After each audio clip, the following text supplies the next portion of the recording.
지난 이 취임식 때 김성국 목사님께서 오셔서 특별히 저를 향하여 권면하실 때에 이사야서 64장 8절을 언급하시면서 아버지의 마음을 품고 목회하시라, 아비의 심정을 품고 기도하시고 신방 상담하시고 말씀을 증거하시고 존재의 진흙됨을 잊지 말고 주님의 형상으로 빚어져 그리스도의 향기를 진하게 나타내시라, 이렇게 말씀을 들었습니다.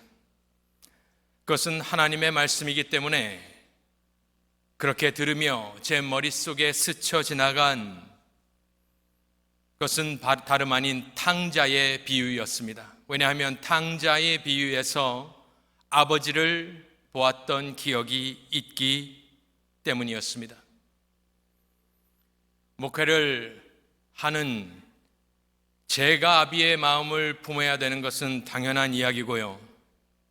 생각해보니 신앙생활 하시는 여기 앉아 계신 모든 교우 여러분들도 우리가 신앙생활 할 때, 다른 사람을 대할 때에, 그리고 특별히 우리가 잃은 양을 찾아 되돌릴 때에 어떤 마음 자세로 우리가 신앙생활을 해야 할까 생각을 해보면 아버지의 마음, 아비의 마음을 품어야 될 것이 아닌가 생각하여 올해가 가기 전에 이 탕자의 비유를 다시 묵상하여 말씀을 전해야겠다 생각을 하였습니다.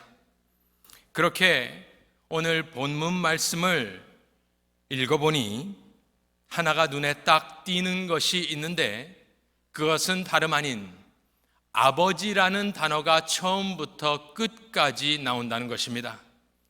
보통 우리는 이것을 탕자의 비유라는 명칭을 듣고 읽기 때문에 탕자를 먼저 보게 되고 또 첫째 아들을 보게 되지만 정작 본문을 가만히 읽어보니까 이 이야기는 아버지에 관한 이야기임이 분명합니다.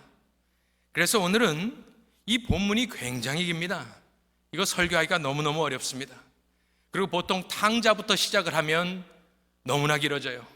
그래서 오늘은 탕자도 잊어버리고 첫째 아들도 잠시 뒤로 미뤘다가 오늘은 그 주인공을 아버지로 정하여 아버지의 마음을 품는 것은 어떤 것인가?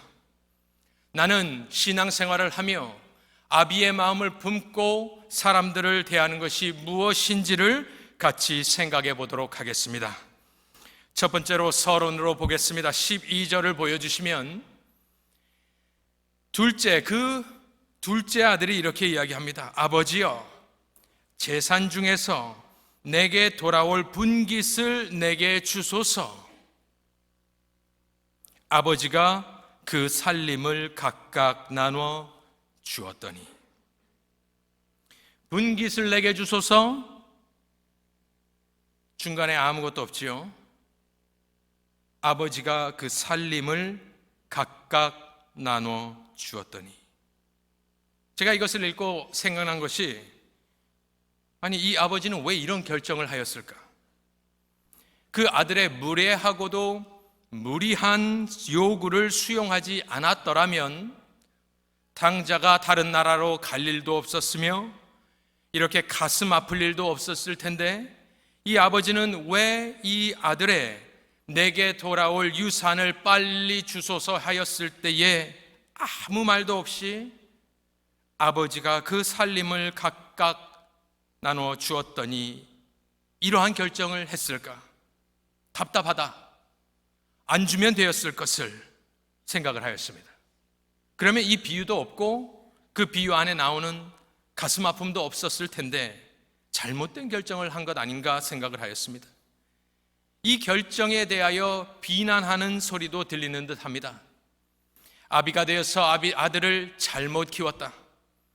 그런 요구를 수용해주는 아비가 어디 있느냐? 왜 법대로 하지 않았느냐? 왜 말씀대로 하지 않았느냐? 힐난할 수 있겠습니다.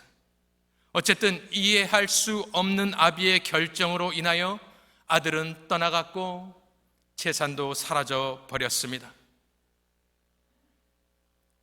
제3자가 봤을 때는 이 문제는 너무나도 쉬운 문제인 것입니다. 그렇게 생각을 하다 보니 이런 생각도 하게 되었습니다. 사람들이 교회의 문제점을 볼 때에 쉽게 생각을 합니다. 아니, 이렇게 하면 되고 저렇게 하면 금방 끝날 일을 왜 이렇게 하고 저렇게 해서 돌아가며 고생하며 때로는 그 결과를 굳이 감당해야 하는가? 진리를 이야기하는 교회에서 이것은 참으로 모순이 아닌가? 그렇게 낙심할 때가 있지 않습니까? 그 모습이 맞다라고 말씀드리는 것은 아닙니다. 하지만 이 아버지의 결정을 가만히 생각해 보면 왜 그랬을까? 왜 이런 결정을 내릴 수밖에 없었을까? 왜냐하면 교회에서는 복잡 미묘한 인간관계를 끼고 있기 때문입니다. 이것을 보시지 못하면 교회를 볼 수 없고 신앙생활을 이해할 수 없으며 목회는 꿈도 꾸지 못하는 것입니다. 교회는 세상에 존재하는 어떠한 다른 인간관계도 아닌 특별한 관계입니다. 어느 세상의 조직에서 교회만큼 다양한 배경의 사람들이 자신의 이익을 배제해 놓고 희생하며 섬기며 한 목적을 향하여 달려가는, 그것도 평생을 말이죠. 제가 목회자로서 하나 이해하지 못하고 이해하고 싶은 것은, 목회자는 때로는 움직입니다. 전도사 때부터. 그런데 이런 교회에 와보면 30년, 40년 한 곳에서 같이 신앙생활을 하며 나이를 먹는다는 것, 저는 참으로 그것이 두렵기도 하고 이해가 되지도 않습니다. 하지만 여기 계신 분들은 그렇게 하셨지요. 이러한 공동체가 세상에 어디 있는지 한번 저에게 말씀을 해 주십시오. 군대가 그렇습니까? 정당이 그렇습니까? 국회가 그렇습니까? 동호회가 그렇습니까? 동창회가 그렇습니까? 향후회가 그렇습니까? 교회와 같은 모임은 없고 여기에 있는 인간관계 같은 곳은 없습니다.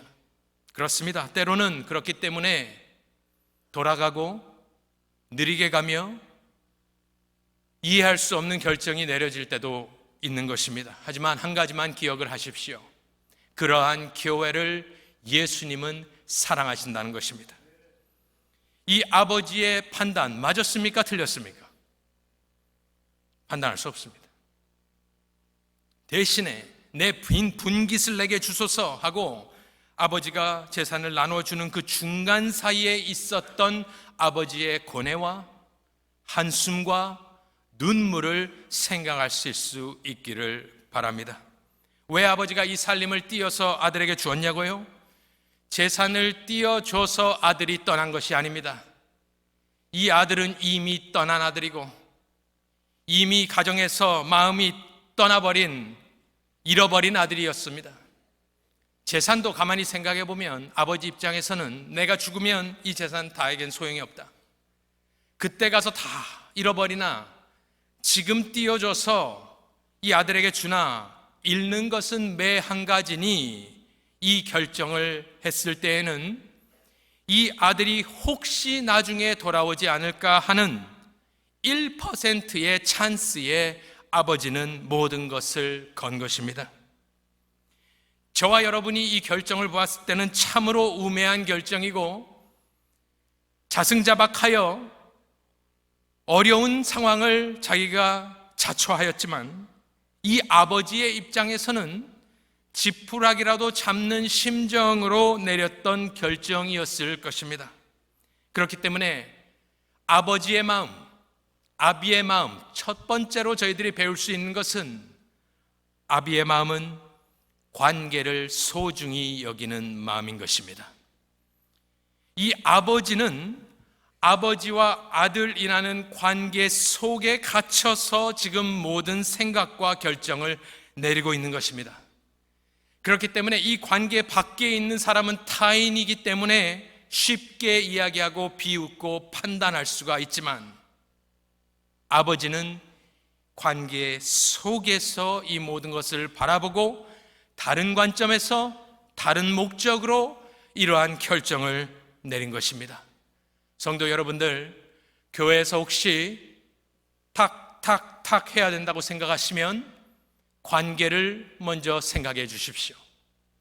관계가 중요한 것이고 나와 생각이 다른 사람이지만 하나님께서 사랑하셔서 예수 그리스도의 복음으로 구원해 주시고 내 옆에 앉히셨으니 이는 나의 형제요 자매요. 내가 잠시 불편하고 내가 잠깐 고생하더라도 그 관계를 얻기 위하여 보존하기 위하여 힘쓰시는 아비의 마음을 품으시는 복된 성도님들 되시기를 간절히 축원합니다.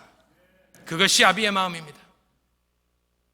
그걸 생각하다 보니 제가 조금씩 옛날에 모셨던 어르신 목사님들을 이해할 수 있게 되었습니다.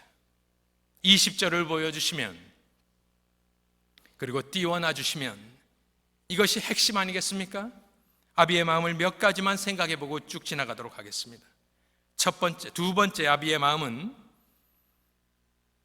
아직도 거리가 먼데 아버지가 그를 보았다 이야기를 합니다.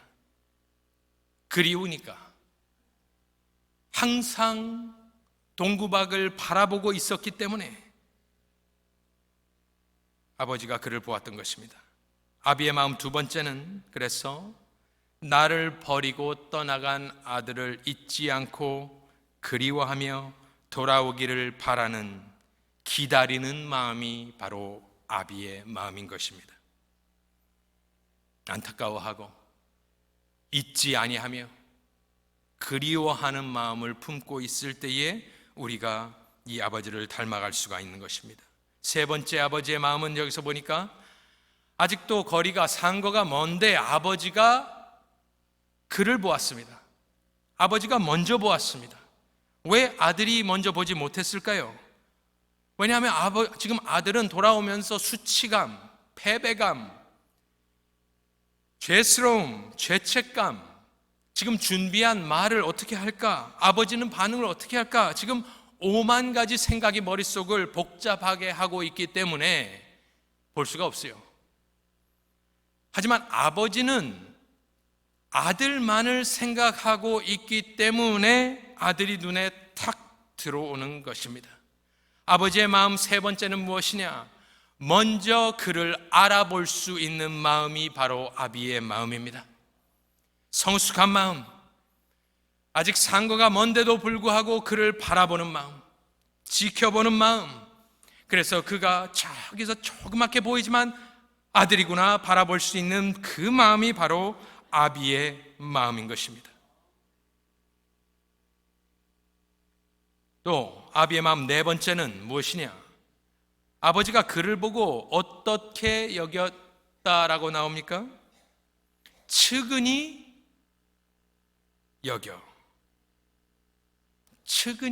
여겼다고 합니다. 이런 말은 굉장히 중요한 말이기 때문에 제가 큰 사전을 찾아서 헬라말 사전인데 이 말이 어떤 뜻인지를 한번 찾아보았습니다. 측은히 여기는 마음이 핵심 아니겠습니까? 이것을 가지면 아버지의 마음을 다 갖는 것이지요. 그럼 도대체 이 마음은 무엇인지 한번 제가 찾아보았습니다. 그랬더니 원어, 헬라말 이 원어는 그 옛날에 제사를 지낼 때 제사를 각을 떠서 동물을 각을 떠서 그 안에 있는 내장을 띄어놓을 때 지칭하는 내장이라는 뜻입니다. 심장, 간, 콩팥 등 제사를 드리고 난 후에 그 사람들이 먹던 것, 그 단어를 크리스찬들이 받아서 사용하기 시작하였습니다. 그래서 이것을 측은히 여기다라는 원뜻은 창자가 움직인다라는 뜻입니다. 저희 한국말에도 창자가 끊어질 것 같은 아픔이라는 표현이 있습니다. 이 단어는 굉장히 중요합니다. 왜냐하면 복음서에 오늘과 같이 한 3번 정도 나오는 것 빼고는 이 측은히 여기다라는 말은 항상 하나님을 묘사할 때 쓰여지는 말인 것입니다. 하나님께서 인간을 구원하고자 하여 그 안에서 끌어올리시는 모든 긍휼과 진노를 표현한다고 합니다. 그렇다면 오늘 이 아버지가, 이 비유에서 나오는 아버지가 측은함을 느낀 그 측은함은 바로 하나님 아버지의 마음이요, 예수 그리스도의 사랑을 표현하는 아주 중요한 단어가 되는 것입니다. 하나님께서 죄인을 왜 구원하실까요? 왜 이 전체 성경을 주셨을까요? 태초에 있었던 일을 왜 적어 놓으셨을까요? 왜 예수님이 오셨을까요? 그 가장 중심적인 부분에는 하나님 아버지가 마치 창자가 끊어질 것 같이 긍휼히 여기는 마음, 불쌍히 여기는 마음, 그 마음에서 비롯되어 구원의 역사가 이루어진 줄로 믿으시기를 바랍니다. 표현할 길이 없기 때문에 크리스찬들은 그 창자, 동물의 창자를 꺼내 놓은 것을 바라보며 그것을 하나님의 긍휼하심을 표현을 해내었습니다. 그래서 이것을 에베소서에서는 사람의 말로 표현할 길이 없길래 어떻게 표현해 놨는지 한번 들어보시기 바랍니다. 이 에베소서 2장 4절에 보면 긍휼에 풍성하신 하나님이 이야기를 합니다. 우리는 그냥 쓱 읽고 지나가지만 긍휼에 풍성하신 하나님이 우리를 사랑하신 그 큰 사랑을 인하여, 큰 사랑입니다. 그냥 우리는 큰가 보다, 뭐 좀 큰가 보다 그러고 지나가지만 오늘 탕자의 비유에 나오는 그 아비의 심정을 빗대어 이야기를 한다면 우리 하나님 아버지는 저와 여러분을 바라보실 때에 마치 창자가 끊어지는 것과 같은 고통이 있었다 믿으시기를 바랍니다. 그것이 얼만큼 당신께서 저와 여러분을 사랑하시는지 보여주는 중요하고 귀한 단어인 것입니다. 그 마음을 우리가 배우길 원하고 갖기를 원하는 것입니다. 이러한 마음은 기도할 때 하나님이 주시는 줄로 믿으시기 바랍니다. 다섯 번째 아비의 마음을 보니까 측은히 여기서 어떻게 합니까? 아비의 마음, 다섯 번째 마음은 달려가는 마음입니다. 저와 여러분 같으면 어떻게 하시겠습니까? 가만히 그 자리에 서서 회초리를 딱 들고 서 있지 않겠습니까? 몽둥이는 너무 과격하고 회초리를 딱 들고 서 있다가 가만히 째려보다가 내 앞에 딱 서면 뭐라 그럽니까? 꼴 좋다. 그럴 줄 알았다. 내가 이야기하지 않았냐? 이 웬수야. 그러지 않았겠습니까? 그런데 달려갑니다. 그 아들이 돌아올 때까지 기다릴 수 없는 불타는 심정이 아비의 마음인 것입니다. 체면 필요 없습니다. 아들이 돌아온 것이 중요하니까요. 달려가는 마음이 아비의 마음. 여러분들 하실 수 있겠습니까? 자존심을 내려놔야 됩니다. 내 위치를 내려놓아야 합니다.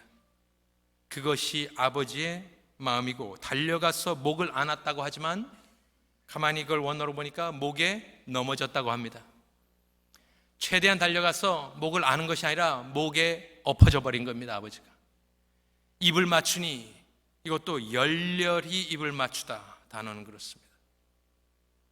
눈물을 흘렸겠죠. 이제야 왔구나.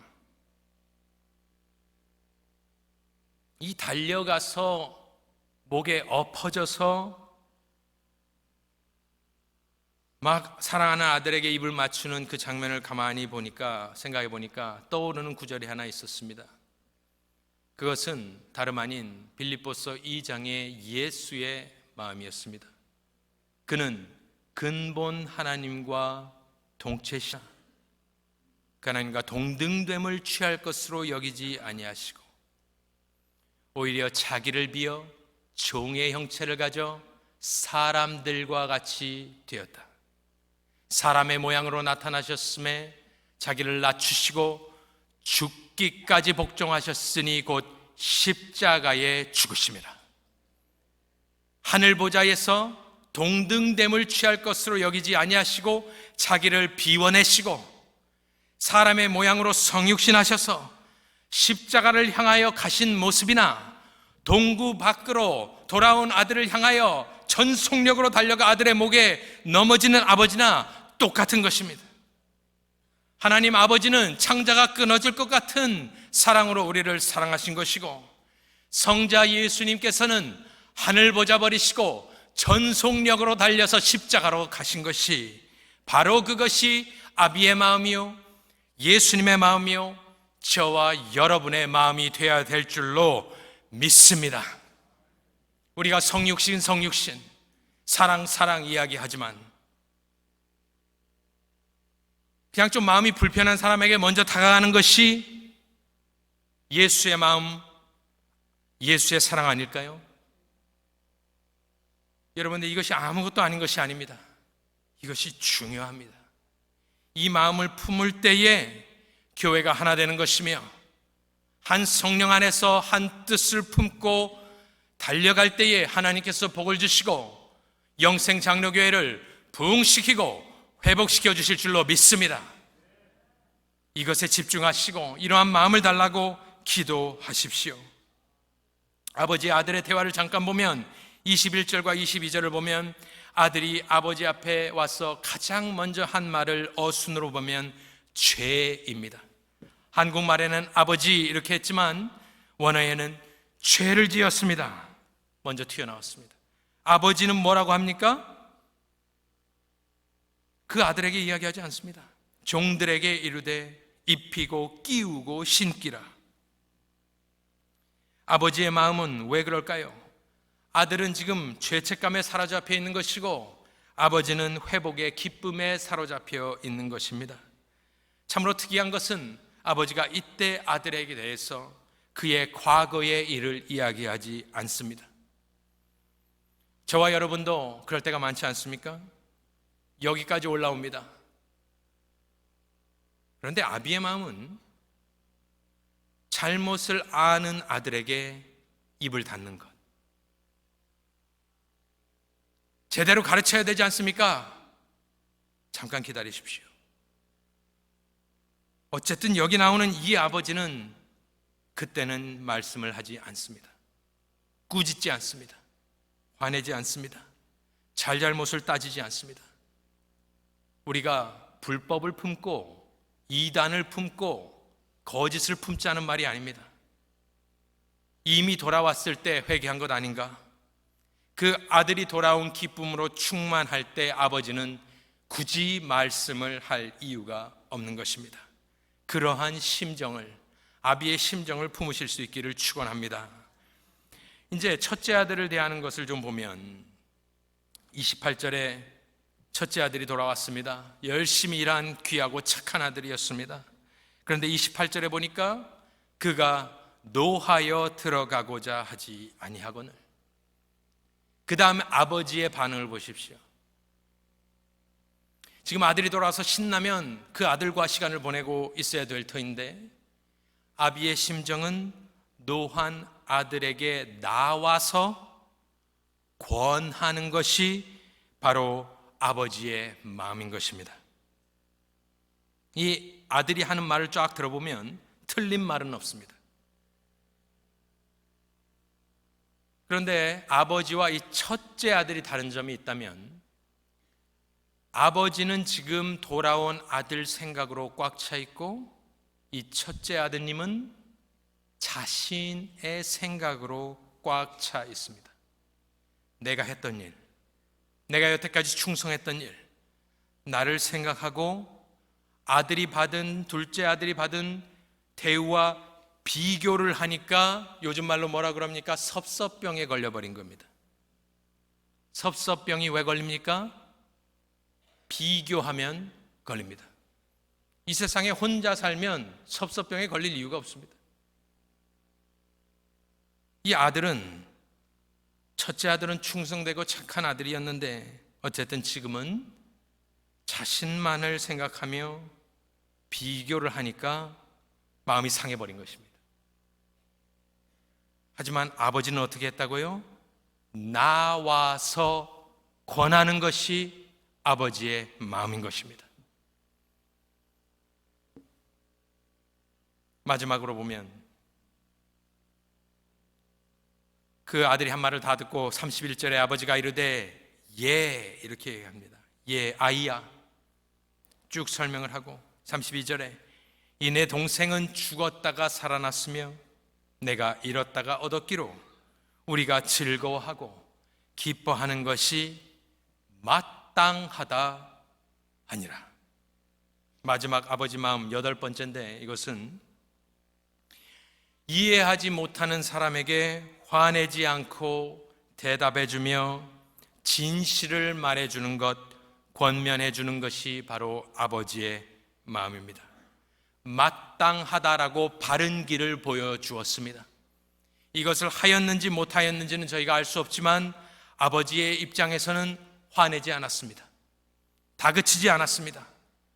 당신의 할 말씀을 하였습니다.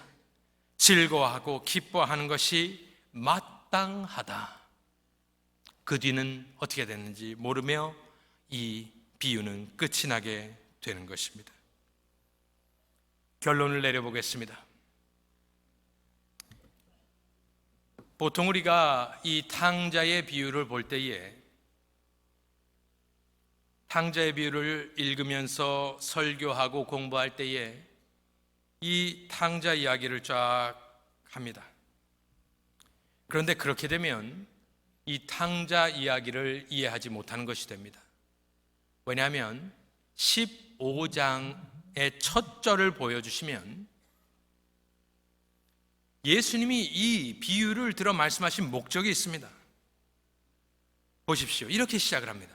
모든 세리와 죄인들이 말씀을 들으러 가까이, 누구에게? 예수께 가까이 나오니 2절에 보면 바리새인과 서기관들이 수군거려 이르되 이 사람이 죄인을 영접하고 음식을 같이 먹는다 하더라.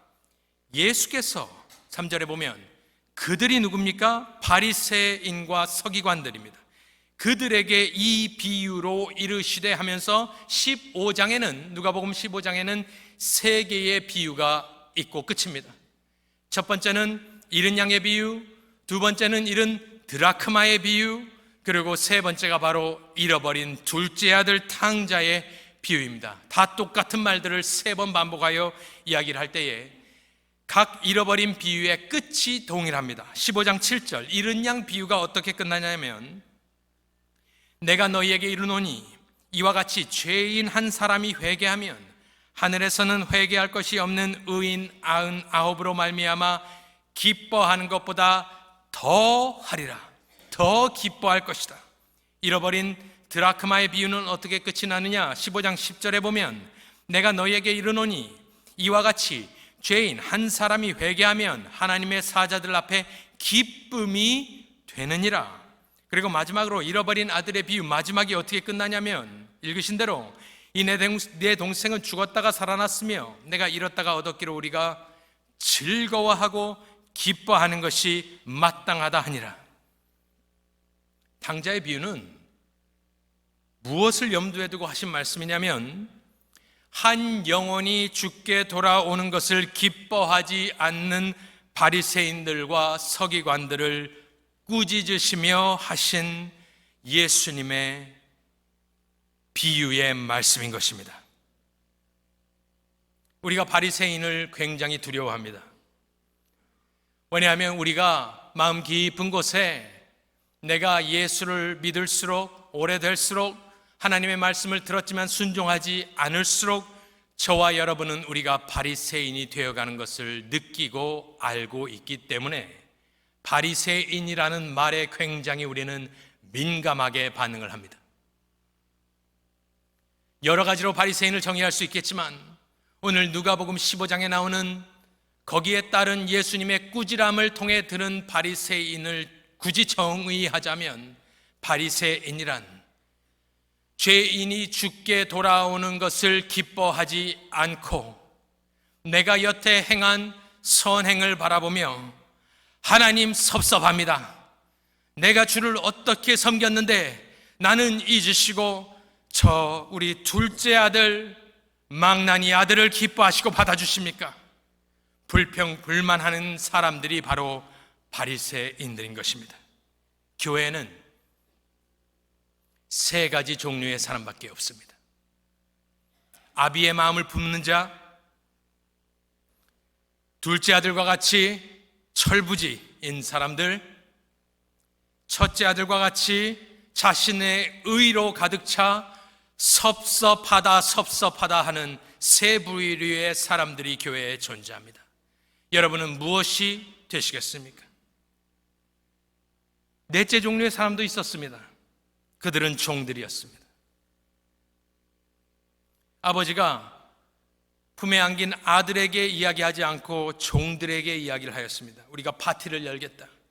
그런데 24절에 어떻게 그것이 끝났냐면 그들이 즐거워하더라 하였습니다. 이 그들의 분명히 포함된 사람들은 종들이었습니다. 종들이 아이고 할 일이 많아졌다. 이거 요리하고 치우고 세팅하고 이거를 누가 하냐. 저 아들은 괜히 돌아와서 날 힘들게 한다 원망하지 않고 즐거워하였습니다. 그렇다면 이 종들이 즐거워할 수 있는 단 하나의 이유는 아버지의 마음에 참여할 때에만 즐거워할 수 있는 것입니다. 그래서 이 종들의 마음이라는 것은 없는 것이지요.